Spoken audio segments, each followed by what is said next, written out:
The old library stood at the far end of Harrington Street, wedged between two abandoned buildings like a forgotten memory no one wanted to recall. People passed it every day, yet few ever entered. Its towering stone walls were stained by time, its narrow windows coated with dust so thick that sunlight barely slipped through. A rusted iron sign creaked above the entrance, swaying even when there was no wind. Everyone in town knew the stories.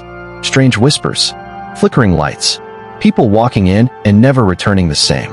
But curiosity is a dangerous thing, and Daniel had always been curious. Daniel was a university student obsessed with rare books and urban legends.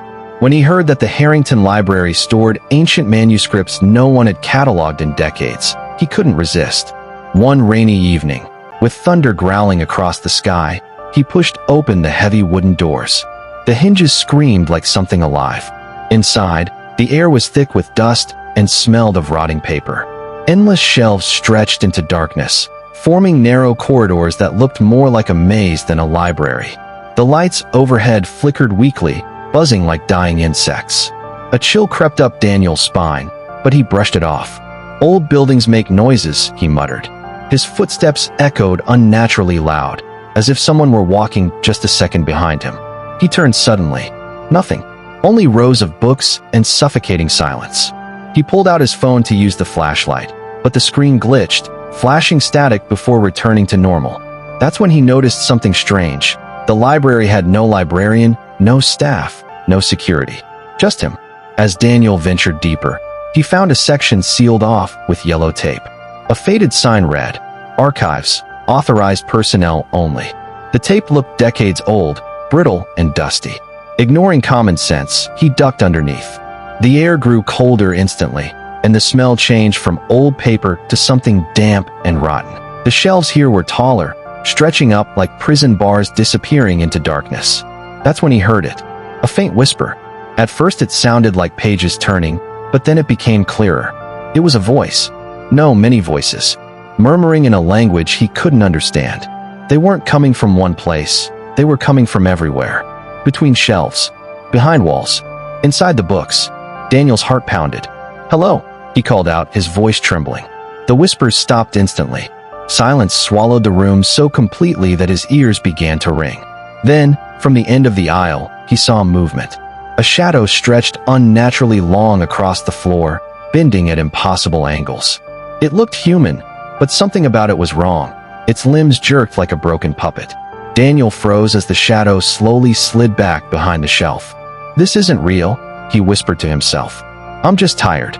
But then the books started falling, one by one, from different shelves, not crashing loudly, just sliding out gently, hitting the ground with soft thuds, like deliberate footsteps. The corridor filled with the sound of paper hitting stone. Daniel backed away, his breathing sharp and uneven. Suddenly, one book didn't fall. It flew, straight toward him. He ducked as it struck the shelf behind his head. The book dropped at his feet, its pages flipping violently as if blown by an invisible storm. Written across the yellowed page was his name, Daniel Harper. His blood turned to ice. I didn't write this," he stammered. The pages began turning on their own, faster and faster. They showed moments from his life, his childhood bedroom, his first day at university, arguments with friends, but the images moved like living photographs. Then the pages showed something that hadn't happened yet. Daniel running, Daniel screaming, Daniel lying motionless on the library floor. He slammed the book shut, his hands shaking uncontrollably. No, this isn't happening." A loud thud echoed behind him. The archive door had slammed shut. Darkness swallowed half the corridor as lights blinked out one by one. The remaining bulbs flickered violently, casting stuttering shadows that twitched along the walls. The whispers returned, louder now, overlapping into a chaotic symphony of voices. "Stay. Don't leave. Join us." Daniel ran. He didn't know where he was going. The library had changed. Corridors twisted into impossible angles. Staircases led to walls. Doors vanished. The exit signs blinked and melted into meaningless symbols. Every turn led him deeper into the maze. Then he saw them, figures standing between the shelves. Dozens of them. Their bodies were pale and stretched, faces blurred like smeared ink. Their hollow eyes reflected no light. They weren't walking, they were gliding, silently drifting closer. Their heads tilted in unison, as if studying him. Daniel tried to scream, but no sound came out. One figure stepped forward, its jaw unhinged wider than humanly possible, revealing rows of thin, needle-like teeth. A sound escaped its throat, a distorted mix of breathing and whispering. "You read thus." Ice-cold hands grabbed Daniel's arms from behind. More hands clutched his legs, his shoulders, his neck. Their touch burned like frostbite. He thrashed wildly, but their grip tightened. "Let me go," he choked. The shelves began collapsing inward, forming a tightening cage of books and wood. The creatures dragged him toward a massive black doorway that hadn't been there before. Inside was nothing but swirling darkness, alive and pulsing like a heartbeat. Daniel clawed at the floor, fingernails tearing. "No, please." The whispers became deafening. "Every reader stays. Every story needs a soul. Become part of the collection." With one final pull, they dragged him into the void. Everything went silent. The next morning, sunlight finally touched the old library windows. A young woman named Claire entered, searching for research material. The place felt strange but calm, quiet, peaceful.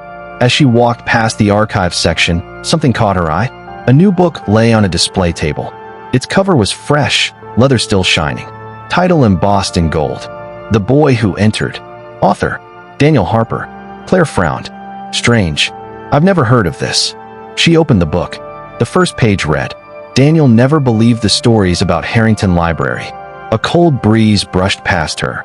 The lights flickered, and somewhere deep between the shelves, a whisper echoed, "Welcome."